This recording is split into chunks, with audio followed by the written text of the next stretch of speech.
எல்லாருக்கும் வணக்கங்க. எல்லாரும் பொங்கலை நல்லா கொண்டாடி இருப்பீங்கன்னு நினைக்கிறேன்.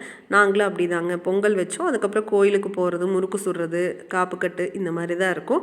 உங்கள் ஊர் சைடுலாம் பொங்கலுக்கு வேறு ஏதாச்சும் ஸ்பெஷலாக பண்ணுவீங்க அப்படின்னா அது என்ன அப்படிங்கிறத கமெண்ட்டில் சொல்லுங்கள். எங்கள் சைடெல்லாம் இவ்வளோதாங்க, இந்த மாதிரி தான் இருக்கும். நம்ம வந்து காப்புக்கட்டு அன்றைக்கி வாசலில் போட்டிருந்த கோலம், இதுக்குள்ளே கொஞ்சம் குட்டி குட்டி கோலமெல்லாம் போட்டிருக்கோம். அது மட்டும் இல்லாமல் கோலத்தில் உங்களுக்கு ஒரு சின்ன டிப்ஸுமே சொல்ல போகிறேன் எனக்கு தெரிஞ்சதை. இதுதான் இந்த வீடியோவில் நம்ம பார்க்க போகிறோங்க. சரி, பொங்கலுக்கு கோலம்லாம் போடலாம் அப்படின்னு சொல்லி வாசலெல்லாம் வலிச்சு விட்டதுக்கப்புறம் பார்த்தா மழை வர்ற மாதிரியே இருந்துச்சுங்க. போடுறக்கே கொஞ்சம் பயந்துட்டு தான் இருந்தோம் அப்படின்னே சொல்லலாம். அதே மாதிரி ஒரு 2 கோலம் கூட போடல. அதுக்கப்புறம் பார்த்திங்கன்னா லைட்டாக மழையுமே வந்துருச்சு. அந்த கோலம் லைட்டாக இதாச்சுங்க. ஆனால் ரொம்ப அழியவெல்லாம் இல்லை, அப்படியே செட் ஆகிடுச்சு. அதுக்கப்புறம் பார்த்திங்கன்னா அடுத்த நாள் பயங்கர காற்றுமே இருந்துகிட்டு இருந்ததுங்க. இது வந்து நம்ம உள் சைடு போட்டிருக்கக்கூடிய கோலம் தாங்க. இதெல்லாம் கொஞ்சம் அந்த பச்சரிசி மாவில் வந்து இழுத்து விட்டுருந்தோம். கொஞ்சம் சிம்பிளான கோலம் தான், டைமும் இல்லை, வேலையும் இருந்துகிட்டே இருக்குது, மழையும் வர்ற மாதிரி இருந்துச்சுங்க. இதெல்லாம் பார்த்திங்கன்னா 90s கிட்ஸ் வந்து அதிகமாக ஒரு போட்ட கோலம் அப்படின்னே சொல்லலாம். அந்த மாதிரி ஒரு சிம்பிளான கோலம் இந்த மாதிரி இருந்தால் பாக்ஸாக பச்சரிசி மாவில் சீக்கிரமாக இழுத்து விட்டுருவாங்க அப்படின்னு சொல்லிட்டு நான் அவங்களையே வந்து போட சொல்லிட்டேங்க. அதனால் இந்த மாதிரி கோலங்கள் தான் கொஞ்சம் போட்டு விட்டுருந்தேன். இதெல்லாம் பாருங்களேன், குட்டி குட்டியாக ஏதோ 4 சாங்கியத்துக்கு போடணும் அப்படின்னு சொல்லி தான் போட்டிருந்தோம். நல்லா அழகாக அந்த மாதிரியெல்லாம் பார்த்தெல்லாம் போடவே இல்லைங்க. ஏதோ 2 வந்து இழுத்து விட்டாச்சு. அந்த மாதிரி தான் உள் சைடு வந்து ஒரு 4 கோலம் போட்டிருந்தோம்.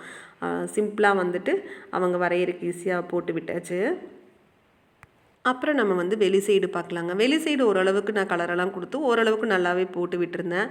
ஆனால் இதில் என்ன ஒன்று அப்படின்னா கலர் கொடுக்கறது நம்மளே தான் கொடுக்கணும். அந்த மாதிரி தான் கொஞ்சம் டைமுமே ஆகிட்டு இருந்ததுங்க. இந்த கோலம் இப்போ வந்து கிட்டத்தட்ட 3ஆவது நாள் தான் நான் வீடியோ எடுத்திருக்கேன். முந்தின நாள் அவங்க எடுத்ததையும் காட்டுறேன்.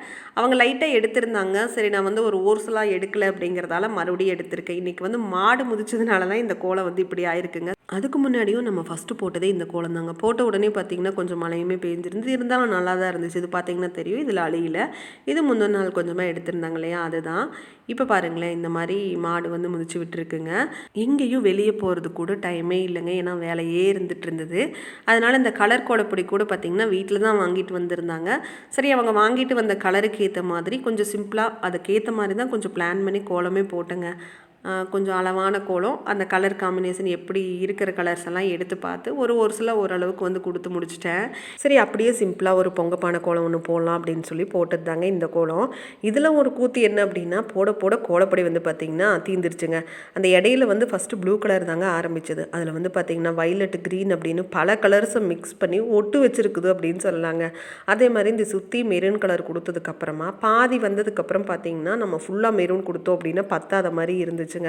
அதனால் அதுக்கப்புறம் பாதி வந்து பார்த்திங்கன்னா பாதி வட்டத்துக்கு மட்டும் மெரூனை கொடுத்துட்டு அப்படியே போயாச்சு. அதுக்கப்புறம் ஃபுல்லாக எல்லாத்துக்கும் சேர்ந்த மாதிரி அந்த க்ரீனை கொடுத்து அதை வந்து அப்படியே அந்த ஒட்டை வந்து வச்சாச்சு. அந்த மாதிரி கொஞ்சம் மிக்ஸ் பண்ணி தாங்க இந்த கலர் பொடியெல்லாம் யூஸ் பண்ணி போட்டிருக்கோம். இருந்தாலும் பெருசாக டிஃப்ரெண்ட் எல்லாம் தெரியல.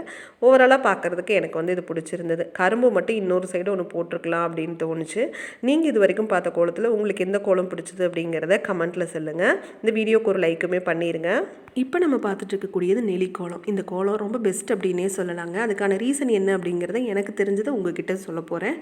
அதாவது நம்ம புள்ளி வச்ச வேறு ஒரு சில கோலங்கள், ரங்கோலி கோலங்கள் இந்த மாதிரி போடும்போது என்ன பண்ணுறோம் அப்படின்னா அது வந்து நம்ம ஒரு பிரிவாக வந்து பிரித்த மாதிரி கூட நம்ம வந்து போடுவோங்க. ஒரு பூவாவோ அல்லது ரங்கோலி அப்படின்னா ஒரு ரவுண்டு போட்டு அதில் கலர் கொடுக்கறது, குட்டி குட்டியாக டிசைன் பண்ணுறது, அந்த மாதிரி ஒரு தனி இதாக பிரித்து நம்ம போடுவோம்.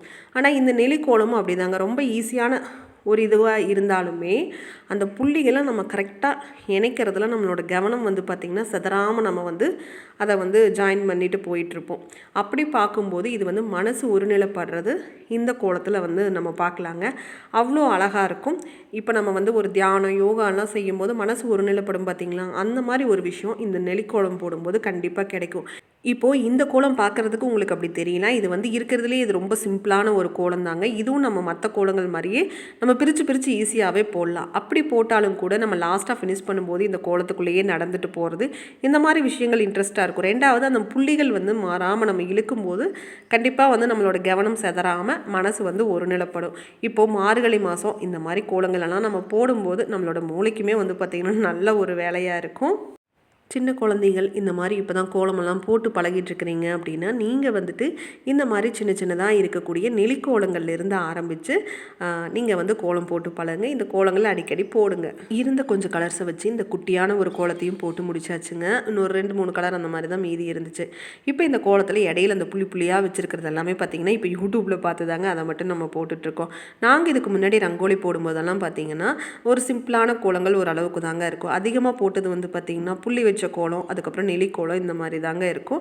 இப்போ நம்ம பார்த்த இந்த கோலத்தில் உங்களுக்கு எந்த கோலம் ரொம்ப பிடிச்சிருக்கு அப்படிங்கிறத கமெண்ட் பண்ணுங்கள். இந்த வீடியோக்கு ஒரு லைக்கும் பண்ணிடுங்க. நாங்கள் அந்த மாதிரி வந்துட்டு சின்ன வயசுலேருந்தே ஒரு நோட்டு போட்டு அதில் வந்து நிறைய கோலப்பெல்லாம் வந்து போட்டு வச்சுருப்போம். யாருக்கு அந்த அனுபவம் இருக்குதோ அவங்களும் வந்து சொல்லுங்கள். அந்த மாதிரி நிறைய கோலம், ஒரு வீட்டு வாசலில் ஒரு கோலத்தை பார்த்தோம் அப்படின்னா அந்த கோலம் நல்லா இருந்தால் உடனே அந்த புள்ளியெல்லாம் எண்ணிட்டு வந்துட்டு நம்ம வீட்டு நோட்டில் வந்து போட்டு வச்சுருவோம். அந்த மாதிரி தாங்க நானும் நிறைய கோலங்கள் ஒரு நோட்டில் வந்து போட்டு வச்சுருந்தேன். அந்த நோட்டு கரெக்டாக ஒரு வருஷம் பொங்கலுக்கு க்ளீன் பண்ணும்போதே காணாமல் போயிடுச்சு. அது இப்போ நினச்சா கூட எனக்கு ரொம்பவே வருத்தமாக இருக்குது. ஏன்னா நம்ம சின்ன வயசுலேருந்து ஒவ்வொரு கோலமாக அங்கங்கே பார்த்து பார்த்து சேகரித்து அதை வந்து ஒரு பொக்கிஷம் மாதிரி வச்சுருந்தோம். அது காணாமல் போனது கொஞ்சம் வருத்தம் தாங்க. இப்போ என்னங்க பண்ண முடியும், ஒரு சில கோலங்கள் ஞாபகம் இருந்தாலும் அதோட புள்ளிகள் ஞாபகம் இல்லை, காலங்களும் கடந்துருச்சு. அதனால் தெரிஞ்சது 2 எப்படியோ இழுத்து விடலாங்க. இல்லைன்னா இப்போல்லாம் யூடியூப்பில் பார்த்துக்கலாமே. இந்த வீடியோ பிடிச்சிருந்தா லைக் பண்ணுங்கள். நன்றி.